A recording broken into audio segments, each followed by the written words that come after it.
आज आम्ही सगळे डॉक्टर वैशंपायन मेडिकल कॉलेजचे सगळे डॉक्टर इथे जमा झालेलो आहे, कारण की 9 ऑगस्टला जी इन्सिडेंट झालेला आहे, जे की एका रेसिडेंट डॉक्टरवर बलात्कार झालेला आहे आणि तिची एकदम भ्रूणपणे हत्या केलेली आहे।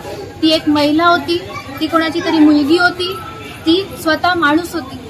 तर ही माणुसकीला काळीमा फासणारी अशी जी घटना घडलेली आहे, तर त्या घटनेच्या अगेन्स्ट आम्ही सगळे इथे उभे आहोत आणि ह्या घटनेच्या अगेन्स्ट अजून कोणी का ऍक्शन घेतलं नाही? कुठे आहेत सगळे पॉलिटिशियन्स? कुठे आहेत सगळे जे ऍक्टर्स, जे बाकीचे सगळे या गोष्टीला बाहेरच्या देशाला जे इन्सिडेंट्सला सपोर्ट करतात, ते आपल्या देशात स्वतःच्या देशात काय होते त्याच्यावर का लाईट टाकत नाहीये?